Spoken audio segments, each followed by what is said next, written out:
Hello everybody and welcome back to my channel.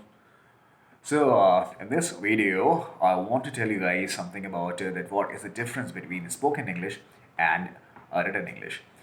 Start करते हैं कुछ जानकारियों के साथ. Dear friends, the people, those who think they will start speaking one day in English after learning many grammar rules, they are actually making some mistakes also. Because जब आप बोलते हो तो बोलते समय कई सारे जो फीचर्स होते हैं वो काम में लग जाते हैं. वो कौन कौन से हैं? पहला तो फीचर हो गया आपका facial expression. Yes, when you speak something. क्योंकि अक्सर अंग्रेज़ी बोलते समय कई सारे लोग कॉन्शियस हो जाते हैं, मैंने देखा है. जब तक हिंदी बोलेंगे उनके फेशियल एक्सप्रेशन कुछ और होंगे, but as soon as they have to speak in Hindi in English तो उनके फेशियल एक्सप्रेशन कुछ और हो जाते हैं. That shows that these people are very uncomfortable to speak in English. Yes. So facial expression has its own role to play when somebody speaks in English. This shows how comfortable the person is while speaking in English. दूसरा point होता है आपकी body language.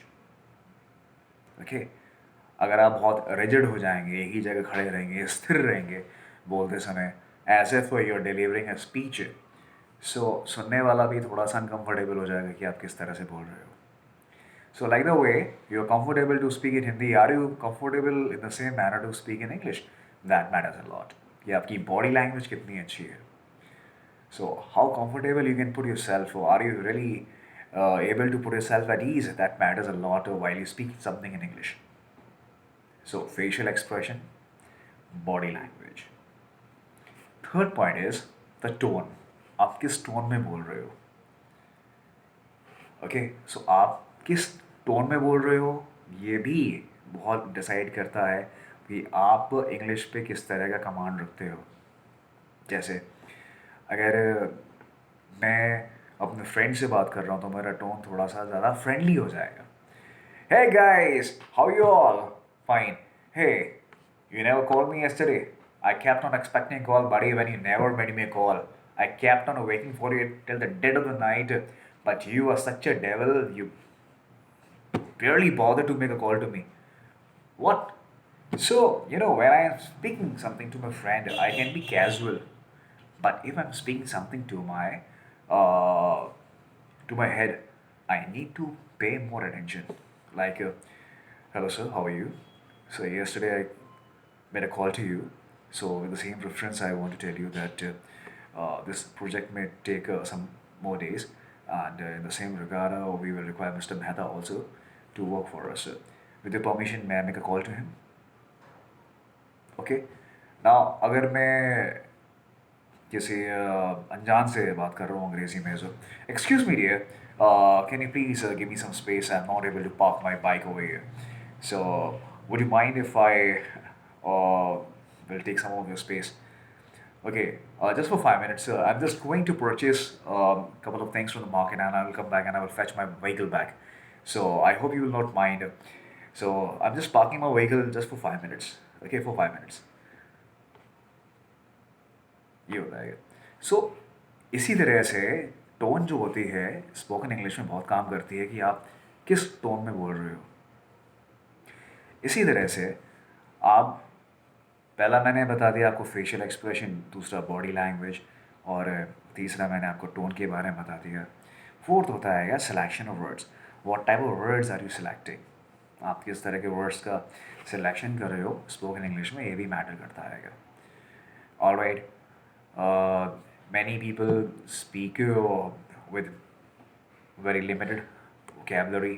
कई सारे लोग होते हैं बहुत ही लिमिटेड vocabulary के साथ अपना काम चला लेते हैं, और कई सारे होते हैं वो थोड़ा बहुत बहुत अच्छे वर्ड्स का इस्तेमाल करते हैं.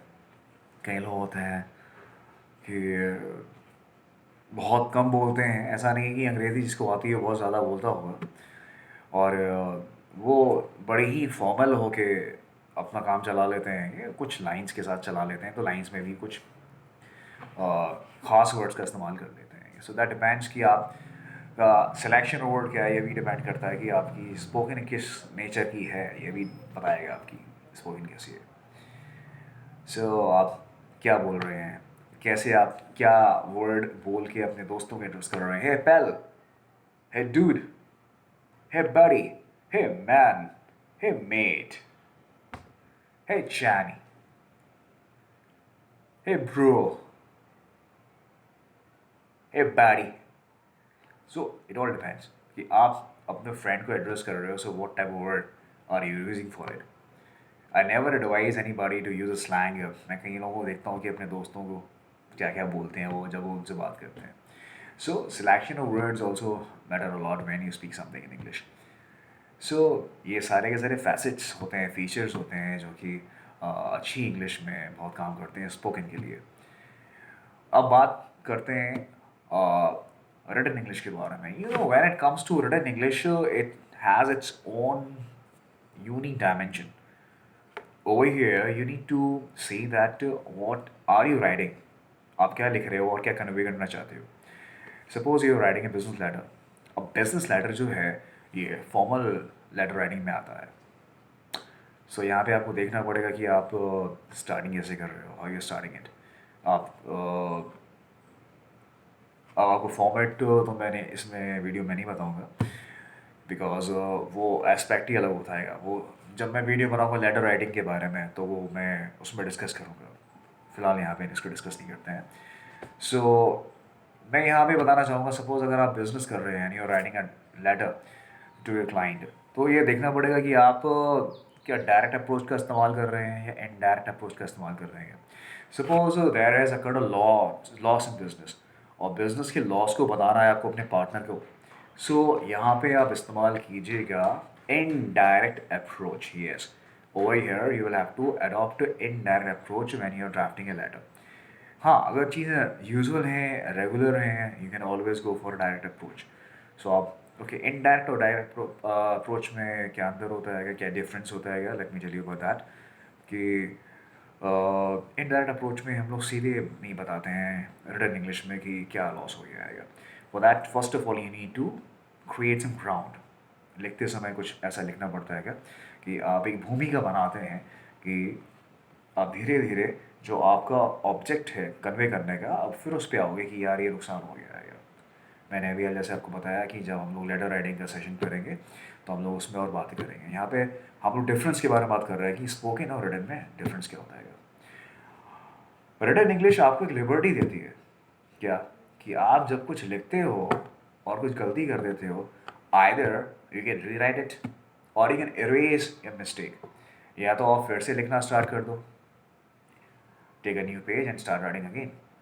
या आपकी जो मिस्टेक हो गई है, you can apply some whitener, you can erase it, you can use any of the way you want to mend your mistake, जैसे भी आपको अपनी मिस्टेक को सुधारना आएगा। बट बड़ी when you speak something, when you speak something, you have to take a lot of heed, attention कि आप क्या बोल रहे हो। because when you say something, at max अगर आपके मुंह से गलत निकल गया, at max you can only say sorry, you can only apologize, but वो जो गलत वर्ड है, जो उसको करना था वो कर गया। Suppose means if you are saying something that you are not supposed to speak, you will feel sorry and you will feel sorry from the core of your heart. That's why. So ऐसा मैं ये नहीं कह रहा हूँ कि गलती होगी तो मैं बोलना ही छोड़ दूँ। No, I am not speaking in that context. What I want to say कि जैसे कहते हैं कि बुरा मत बोलो। सो बुरा ऐसा नहीं कि बुरा लिखो, ओके, लेकिन जब आप लिखते हो तो आप बुरा मिटा सकते हो। But when you speak something wrong, then you can not take your words back. बोल सकते हैं मैं अपने शब्द वापस लेता हूँ, लेकिन क्या आप बोले हुए शब्द वापस मुँह में चले जाते हैं? मैंने तो आज तक नहीं देखा है। So that's why it's always said that you speak and you pay attention with the words and the selection of words that you are employing in your sentences. So written English आपको जो है liberty दे देती है, लिखित जो अंग्रेज़ी होती है लिबर्टी दे देती है कि आप थोड़ी बहुत मिस्टेक करते हैं, चल जाता है, मिटा दीजिए और रब करने के बाद आप फिर से उसको लिख दीजिए। स्पोकन ये आपको अलाउ नहीं करती है। सो ध्यान रखिएगा।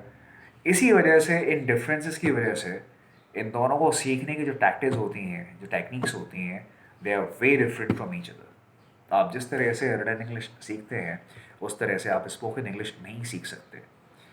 You keep on learning grammar for n number of days, you will still find yourself uncomfortable to speak in English. मैं आपको बता देता हूँ.